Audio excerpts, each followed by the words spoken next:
And we got 49 people in the waiting room. 51. Let them in. One mute.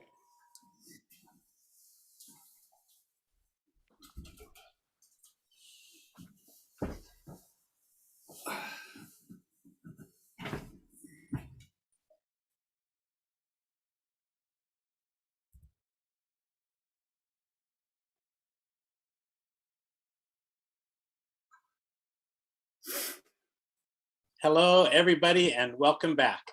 We are excited here today to hear about Condors from Steve Schubert, and specifically the Condor Recovery Program, how that all got started and is working out. Steve's an expert, and we're going to be hearing from him in just a little bit. But again, a couple of housekeeping items. We'd love to hear from you, and if you want to chit chat with us and ask some questions, do that in the chat box. You can chat directly to me, Chris Cameron, and the Ask Me button, and then I will pass those questions along to Steve after he makes his presentation, if we've got some time.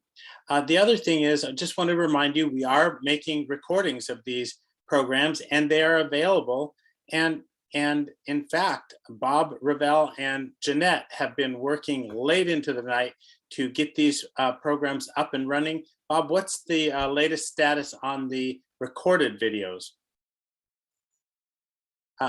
Can't hear you, Bob. Thank you for asking that question.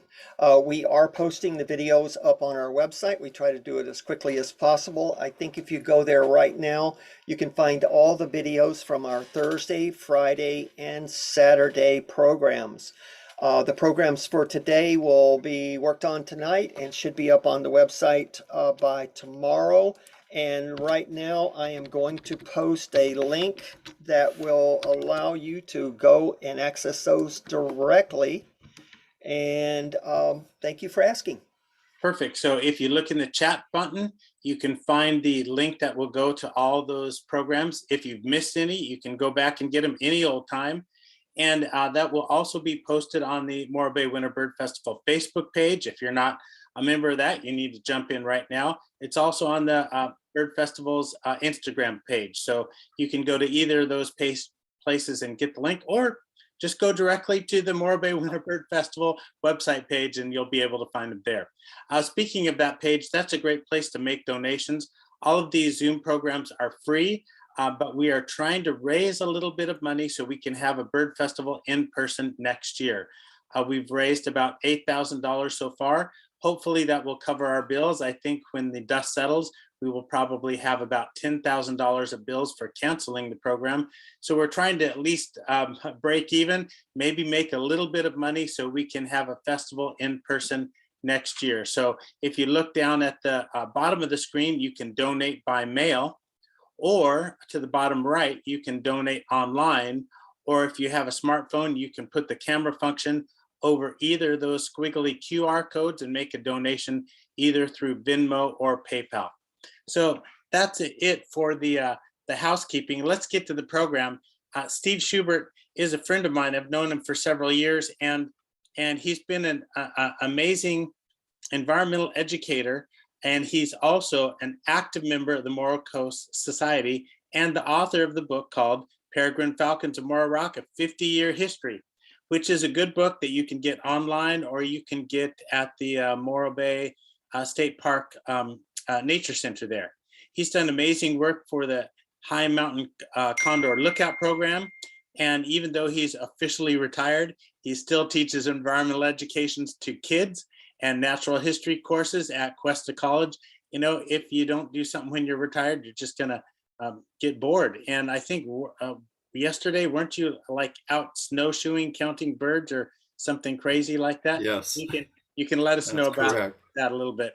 Hey, finally, the one thing I want to say as we give our appreciation to Steve, he has been at every single one of these Morro Bay Bird Festivals since it started.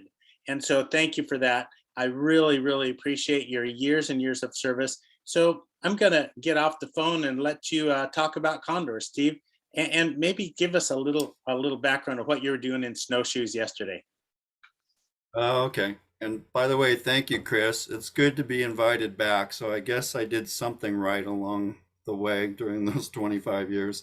So I'm speaking to all of you today from the inland Northwest. During the pandemic, for nearly 2 years, I've been sheltering at a seasonal home that I have up in the mountains north of Spokane, Washington. I'm going to turn my camera around and see if I could show you all my window view as I speak to you.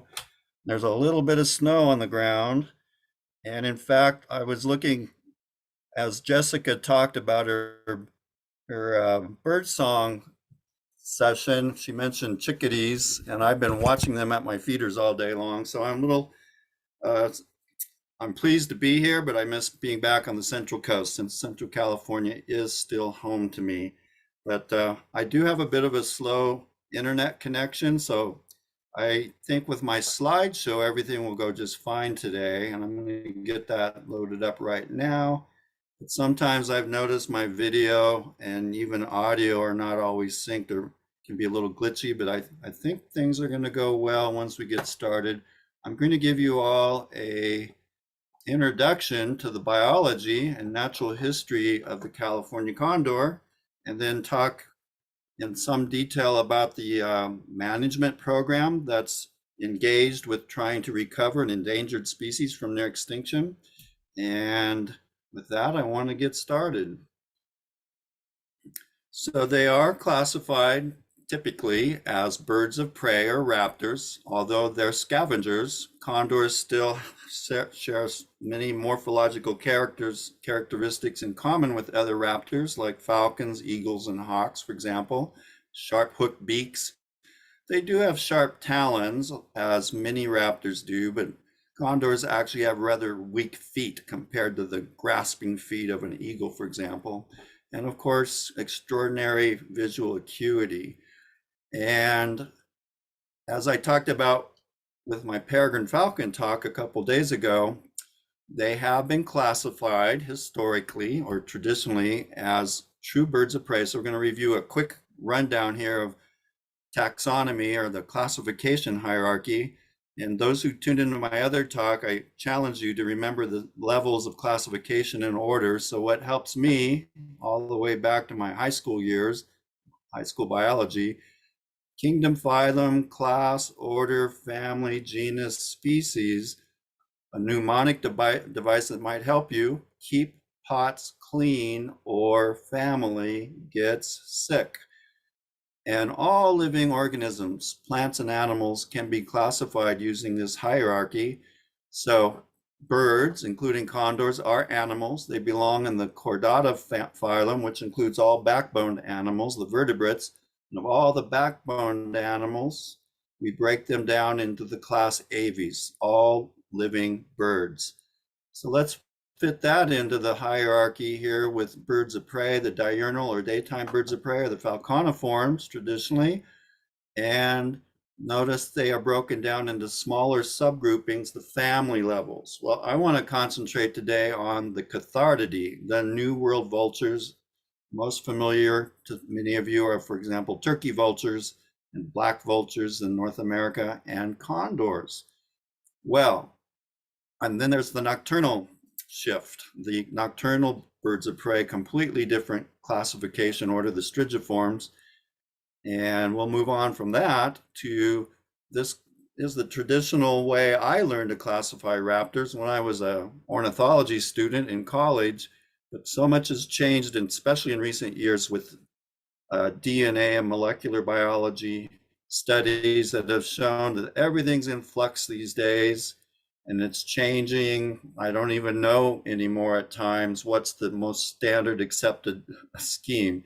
So here's a breakdown for how condors are classified. Do you remember? Kingdom, phylum, class, order, family, genus, species.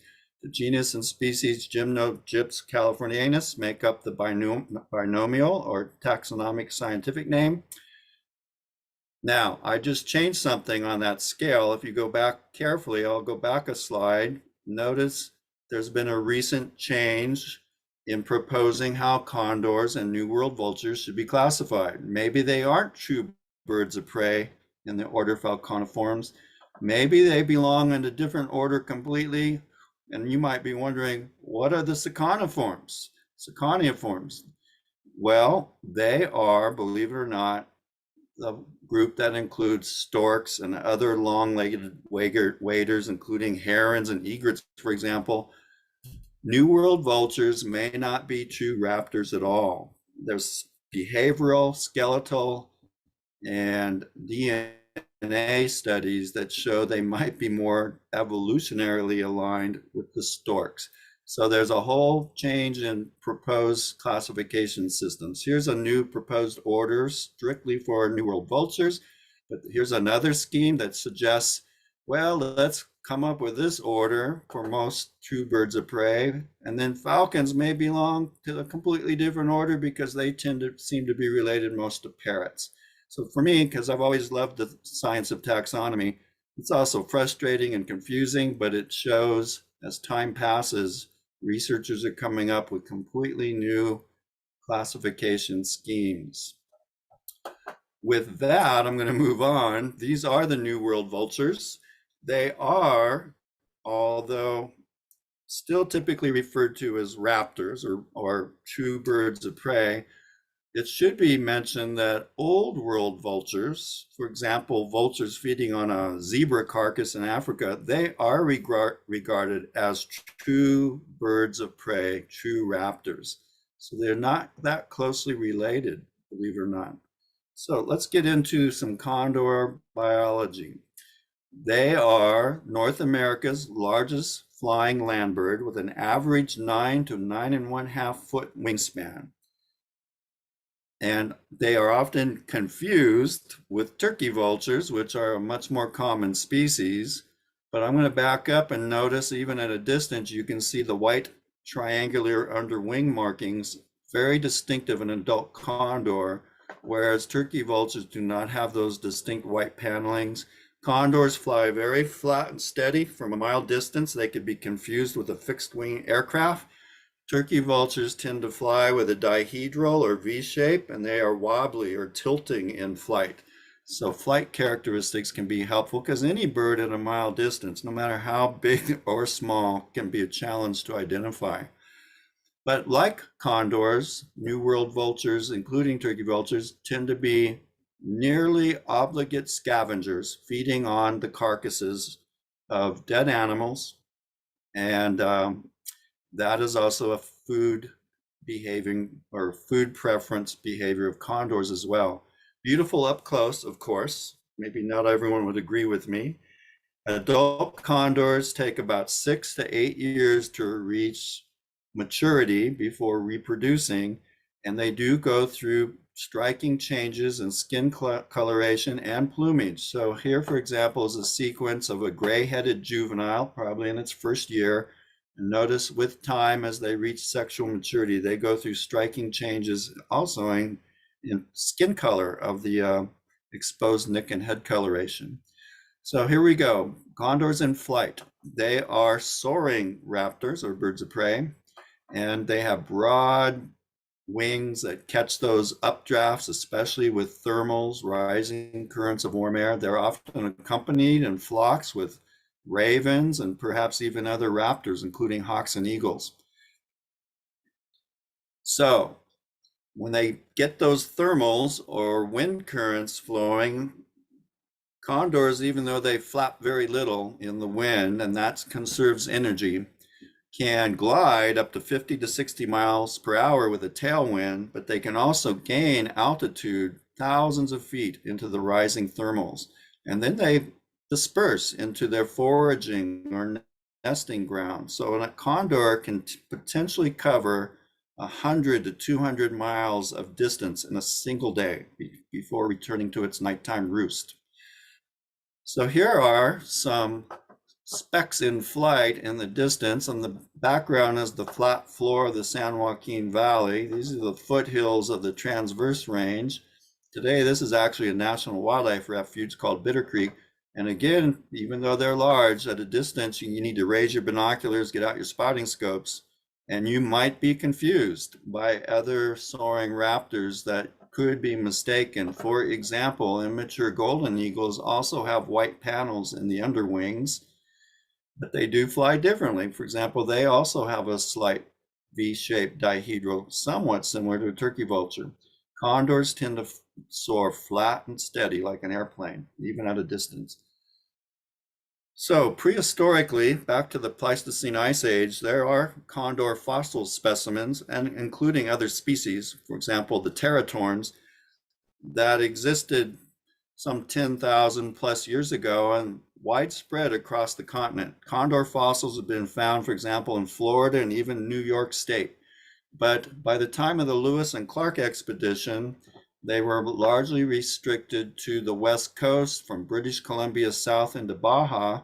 And then into the 20th century, their range constricted even more until it was somewhat of a Y-shaped formation here in the South Coast ranges, south of San Francisco, into the east-west transverse range, somewhat down into Southern California mountainous area, and then up into the foothills of the Southern Sierras. And this became their restricted range when the population also was crashing. And for a number of reasons I'll briefly explain in a moment. So condors tend to get out into open terrain like foothill woodlands and grasslands to forage and search for carrion, but they also need roosting habitat at night. They can be quite sociable, I guess is the word, when it comes to roosting. They'll select roost trees or rocky cliff sides, for example. And then during the nesting season, which actually begins quite soon, condors can be on eggs by late winter, as early as January or February, they'll be egg laying. They tend to seek out very rugged, remote, rocky cliff sites and escarpments where there are potholes and caves. They do not build a nest. They lay their eggs right on the substrate of the floor of their nest site. Could be also a ledge on a rocky cliff, but they're also selecting at times other cavity nest sites, including the world's largest tree, the giant redwood of the Sierras. Has historically been nesting habitat, as well as the coast redwoods, for example, near the Big Sur coast. The female will lay a single egg, and both male and females will incubate and keep the eggs warm during about a almost 2-month incubation period. The young chicks, when they hatch, are fed by both parents. The parents regurgitate the prey or the carrion that they return to feed them that's stored in their crops, and then they regurgitate to their young ravenous chicks in the nest. It takes nearly 6 months before a condor chick has reached the size and capability of taking its first flight. So they don't even fledge until usually the next fall, the fall season around the month of September, October, when they're about 6 months old. These are really poor photographs that I took using slide photography way back in the 70s of a couple free-flying wild condors before they were all brought into captivity. So the population did experience a dramatic decline, especially in the 20th century. A number of contributing factors: shooting, poaching, egg collecting. They were exposed to toxins, including poisoning campaigns against predators and varmints like rodents. A number of factors. We'll talk especially about poisoning and lead contamination in a few moments. But the population reached an all-time low of only 22 birds in existence in the year 1982. Now, there was at one time only a single California condor anywhere in the world in captivity and was held at the Los Angeles Zoo. And this is a very famous bird named Topa Topa. He was brought in to captivity in 1967, injured and unable to be released back to the wild. This bird is still alive today, so he celebrated his 55th birthday. Condors are a long-lived species, potentially could live 60 years or more. But I'll be mentioning a little more detail about the captive breeding program. This bird lived alone in captivity for literally years, and now is an important contributing member of the captive breeding program, and his contribution to the very low gene pool called bottleneck, genetic bottleneck. This bird has contributed over 30 chicks to the captive breeding program. and so is really a famous bird. They provided him quite the dwelling situation in captivity. So artificial fabricated cliff sites and potholes and perching sites. You can call this a condominium. That's a bad joke. Condominium. It was determined, and it was quite controversial at the time, to bring all the remaining birds into captivity before the population possibly became extinct and there was no way to save the species. It turned out in captivity, a very successful captive breeding program was established. In the early years, especially at the San Diego Zoo and LA Zoo, expanding to the World Center Birds of Prey in Idaho, and even in more recent years, the Oregon Zoo near Portland, Oregon, have contributed to the production of young birds hatched in captivity. And here's a milestone year.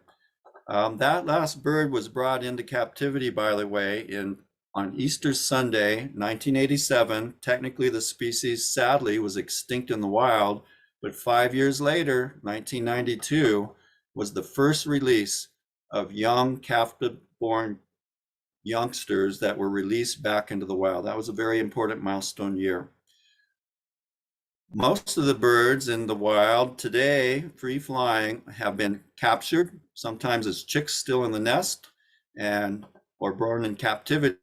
Before they're released, they're marked with colorful bands or tags on the leading edge of the wing called the patagium. The color of the tag is important, as well as the number. And they're also fitted with transmitters. Radio transmitters set out unique frequencies for each flying bird so that they can be tracked from a distance. And again, in more recent years, many of these birds are now tagged with GPS satellite transmitters. So here's a photo quite a while ago of a Fish and Wildlife Service biologist tracking a bird. You can get a radio signal potentially from 100 miles away. And with triangulation and more than one signal being monitored, they could pinpoint the location. Today, they use much more high-tech equipment, including digital receivers that automatically scan all those receivers. And they're also using satellite transmitters where you could literally track these birds from an office computer. Well, one of the points of tracking is not just to be sure the whereabouts of these birds, is where are they going? Where are they feeding? Where are they nesting? And if there's a loss of a bird, they even can track and find the carcass on the ground to conduct necropsies and determine cause of death. So the tracking program is an incredibly important part of the condor recovery program. Here's a recent GPS track, for example, of one of the backcountry birds near the Big Sur coast, traveling all the way up into the San Francisco Bay Area and returning southbound. This was an extraordinary long distance flight that took place over only a couple-day period. And this was very recent with the GPS tracking program. For those who are Central Coast, Central California residents, I wanted to point out in the backcountry of San Luis Obispo County, there was also a condor release site some years ago in the Machesney Wilderness area of the La Panza Range. And this is historic California condor nesting territory. We hope someday they find their way back to these nesting cliffs. So in the early days of these releases, you had to be an invited guest to these release sites, and you were kept at a big distance from the actual location where the young birds were released. And I'm going to point out, by the way, a very famous condor biologist, Jan Hamber, who's still a part of the program today as a volunteer. She's 92 years old. She's famous for being the record keeper for the condor program. And that just shows the amount of time and dedication and effort that many of these folks have contributed to over many decades. So then this particular year, 1996, condors were released for their first flight into the wild, captive hatched, and brought out to this area and released for their first wild experience. This is what condor country looks like. Historic nesting cliffs. Out in the distance is the renowned Carrizo Plain. That's foraging habitat, and then the birds can come back and feed their young in the nest. Speaking of the Carrizo, which would have been a field trip destination for many of you if the in-person event unfortunately didn't have to be canceled during the pandemic, but that is also historic foraging range. Perhaps decades, if not centuries ago, condors were feeding probably on the carcasses of ungulates, pronghorn antelope, and tule elk, for example. These two species have been reintroduced to the Carrizo. So who knows, in the future, perhaps this reconnection to the historic food chain will be reestablished when condors return to the area.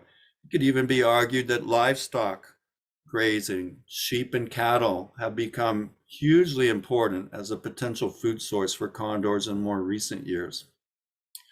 And I do encourage any of you who go out to the Carrizo to make sure you stop at the Goodwin Education Center, because they have a taxidermy specimen right there on display inside the museum.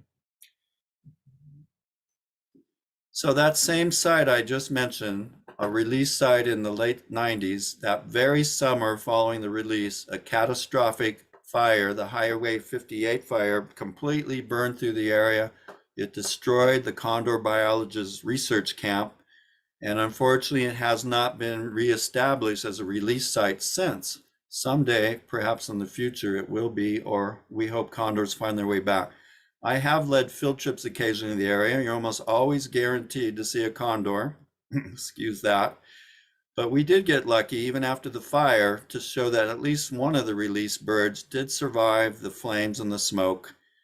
And we were able to identify it by its wing tag. It was yellow 25, and we got out our reference that was with us, and we looked up some information about it. And even these years, all these years later, the same can be done. Another release site in the Santa Barbara County backcountry is Lion Canyon. This is classic condor nesting habitat, and a release site was established there some years ago. This is the only second time I was ever invited to a release, and nowadays these releases in some places you can actually sign up for and be on site. An example at Pinnacles National Park, sometimes they will allow you to register and join in on some of these releases. So not only are we invited, but often Native American elders are invited to these events where they might give a prayer or a chant, since the condors were such an important spiritual animal in their own traditions. In fact, many of the free-flying condors these days are named after Native Americans or in Native American language. So John Borneman, who was National Audubon Society condor biologist, he brought along a bottle of champagne. So that's another way to celebrate. Notice that they're often quite a media event with news coverage when these events take place. Going a little further south into Ventura County, Southern California, is where the headquarters for the Fish and Wildlife Service Recovery Program is located, known as Hopper Mountain. And this is another site going back north to the Big Sur backcountry. The nonprofit Ventana Wildlife Society for 25 years has now played a role in the condor recovery program. So that is one of the most reliable locations to have sightings of birds in flight. Driving along that windy, rugged road, Highway 1 through the Big Sur country, it often causes traffic jams with a bird with a 9-foot wingspan suddenly flies by in front of your windshield. It can stop traffic. But if you know where the pullouts are or some of the Redwood State Parks, you often have a fairly good reliability of finding visual condor sightings. So Ventana has established its own release site, not open to public visitation. It's up in the mountains in the backcountry.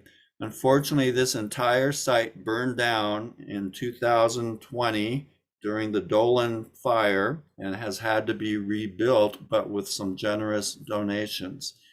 So again, fire hazards in condor country is not unexpected. They did lose 11 birds during that catastrophic fire. Well, Ventana has also set up, even more recently, a release site now known as the San Simeon site. Well, most of you know San Simeon is famous for the famous Hearst Castle here perched up in the Santa Lucia Mountains. But further along the crest is another historic site where they have set up another release pin location. So we call this the San Simeon release site. And in fact, birds are being released there now on a yearly basis. So other milestones since that original release of captive bred condors in 1992, have been so many birds now that have reached reproductive age over these past several decades that they are now pair bonding, finding mates, finding nest sites, and many chicks are now truly being hatched in the wild as wild free-flying birds that were not produced by captive breeding and the intense hand-on management program. So good news, they are starting to reproduce and increase their population. The goal is, though, will it be a sustainable population without human intervention in the future?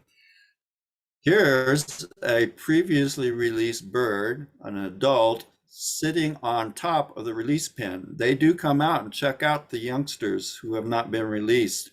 Maybe they're curious, but this is important because learning is an important part of condor culture, and these birds are regarded as mentors. Eventually, they will train, you can say train or teach the youngsters once they're released, the dominance hierarchy, who, for example, feeds at the carcass first. They may lead them to traditional roosting and nest sites. So it is believed that mentor birds are very important for the release program. So here's an example of a coastal redwood cavity nest. And I mentioned the 2020 Dolan fire, which also spread into the redwoods and threatened the nest itself as flames came lurching up the trunk. In fact, one of the chicks in that nest, named Aniko, was unknown about its status because the camera they had on that nest was destroyed by the fire, and for several days they didn't even know if the chick survived, and they were able to follow up after the fire, and it did survive, even though 11 birds were lost in that fire. Another milestone, condors are finding natural food sources, including marine mammal carcasses washed up on the beach. This is a desirable outcome as long as they're eating clean, healthy food. And unfortunately, it's been determined by research that feeding on sea lions can actually contaminate the birds through the food chain with the residues of DDT pesticide poisoning. And it's hard to believe, even though DDT was outlawed in this country in 1972, that there's still hotspots, including on the ocean seafloor and in the waters off the Pacific coast. It's believed that sea lions may have been feeding on fish that picked up DDT contamination in the food chain, and then the sea lions swimming northbound from Southern California brought these pesticide loads with them. Well, DDT contamination can cause eggshell thinning. As I spoke about with my peregrine falcon talk, this was a big part of the population collapse for many top level predators, including pelicans and eagles, falcons, and even condors have probably suffered to some degree from eggshell thinning. So, big problem. We want them to feed on clean, healthy food supplies. Well, unfortunately, it's believed that whale carcasses on the beach and elephant seals, including the big rookery near San Simeon, would be hopefully a less contaminated food source. It has to do with what they're feeding on. And it would be desirable for them to find elephant seals, for example, and whale carcasses. Well, there is a whale carcass on the beach presently near the town of Cambria, and I know a lot of birders are keeping an eye on that whale carcass, wondering if condors are eventually going to find their way to it. In fact, they have been observed feeding on carcasses, and this was another milestone. The first observed feeding of a whale carcass in 2006 was the first documented record since the Lewis and Clark expedition 200 years prior, where they wrote in their journals about their observing condor feeding on whales near the mouth of the Columbia River. Big milestone. That food supply could probably last them, you can imagine, for months. So to start wrapping this up a bit, I do encourage any of you that would like to learn more on your own and get engaged to check out websites and Facebook pages. Ventana has its own Facebook page, and if you log on also to the website, you can join into their monthly Zoom chats, as they're called. This is what they instigated after the pandemic, where they had to cancel the in-person field trips, and you can get very up-to-date information from these monthly Zoom chats. The next one is scheduled January 27th. You do need to sign up, just like our Zoom meeting today, and you're welcome to join in. Lots of good information.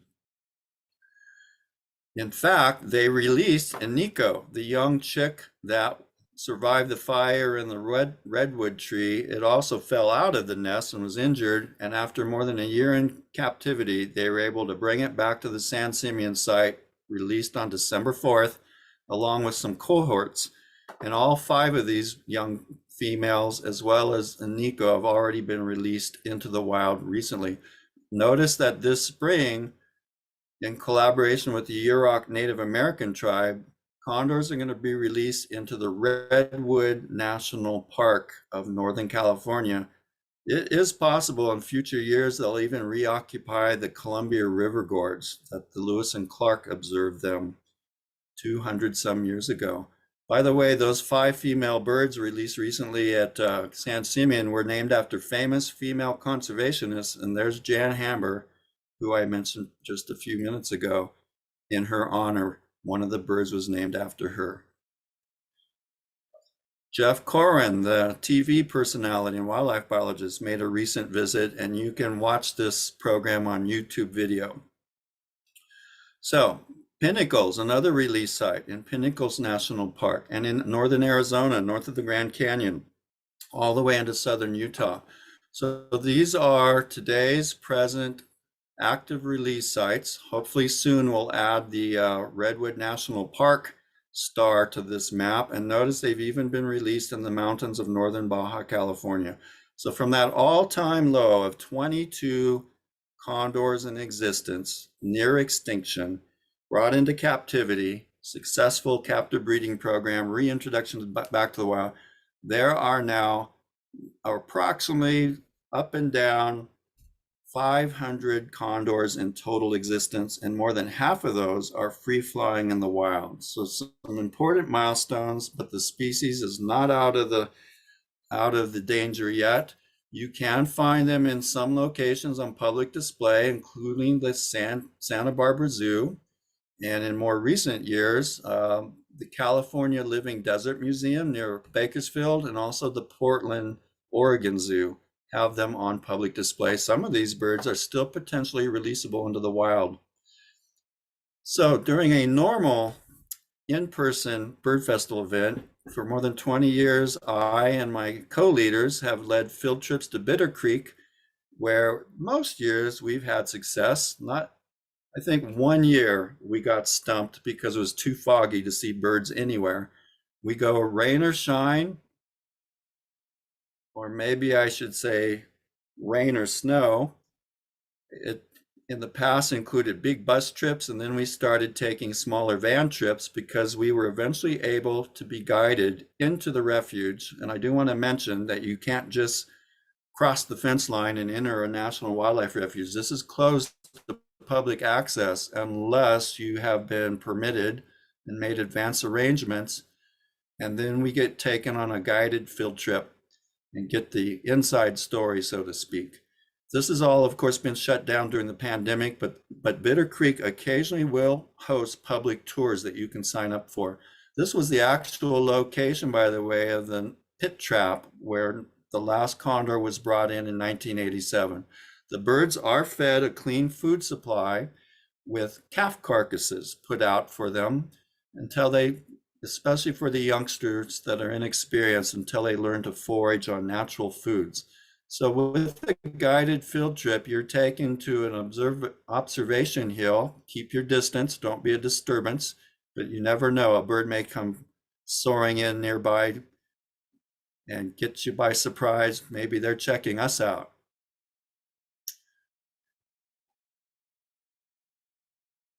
So from a distance, you're able to see the flight cage or the release pin at Bitter Creek. And this is where many birds have been reintroduced to the wild, including some of the original wild condors captured, brought into captivity.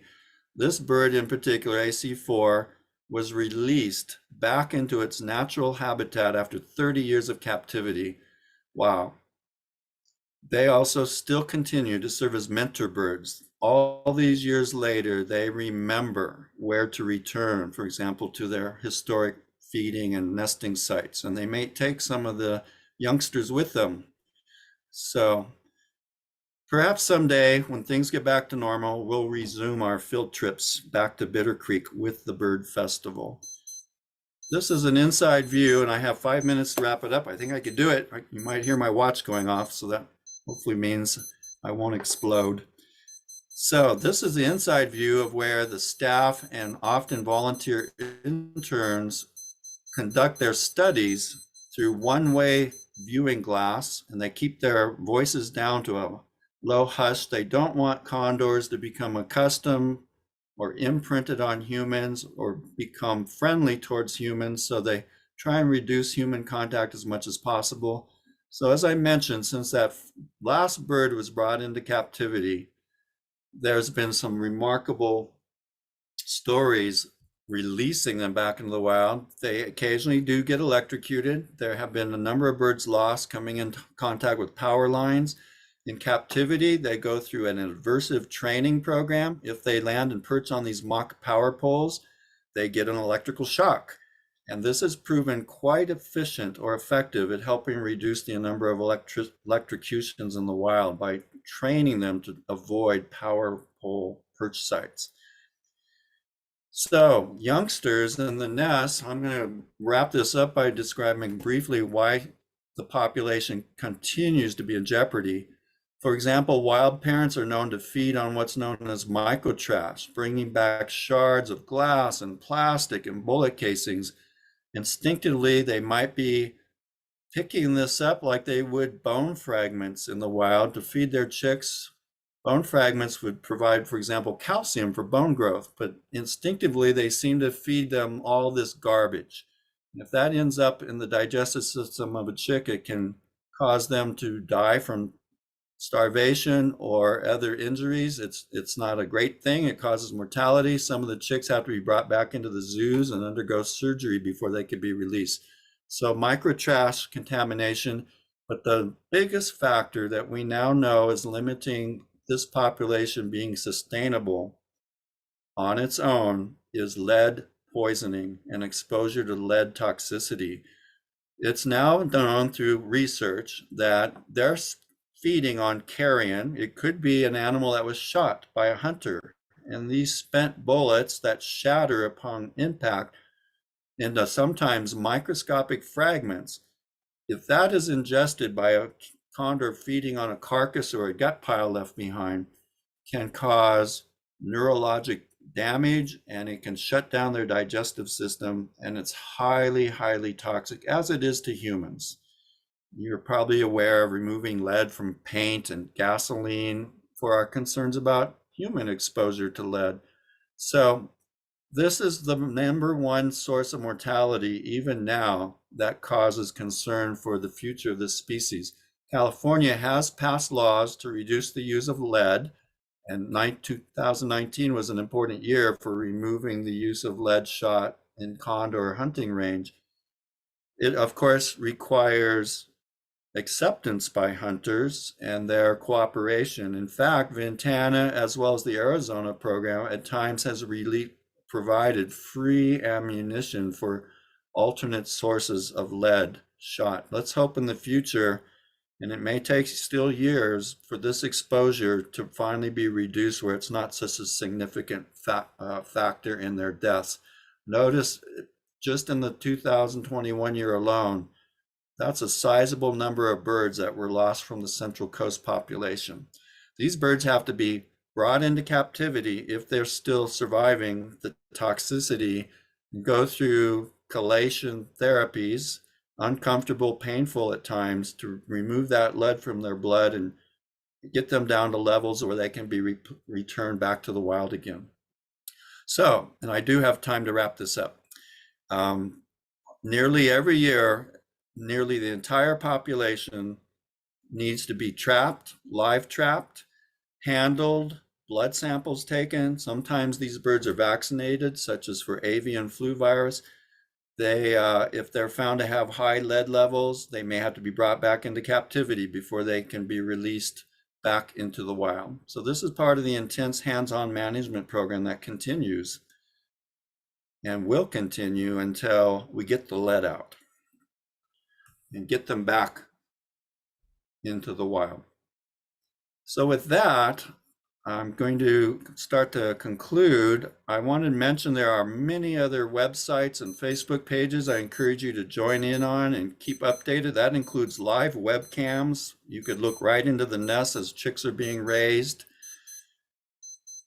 The watch is going off. And if you happen to be fortunate to find a condor up close and you can get a reading off those tags and numbers, report it. Go to condorspotter.com and you are contributing as a citizen science to the citizen scientist. You are contributing to the condor recovery program. You will get feedback on the identity of the birds that you are reporting.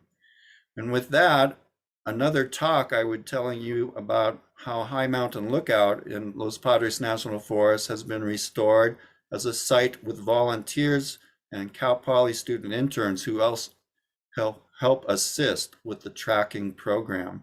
So perhaps some other day I'll be able to give this talk again in the future, and we'll finish with that.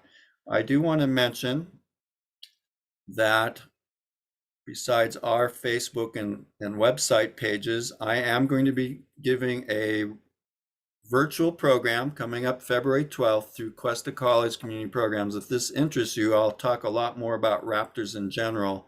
This is just a 1 hour, 1.5 hour virtual session, $15 registration fee. And I just want to throw that in there, especially for you local folks, because it includes a virtual guided field trip where to go see condors and raptors in general. Okay. Whew. Now I Wow, can take Steve. a deep breath. Wow, Relax a Steve, little. that was great.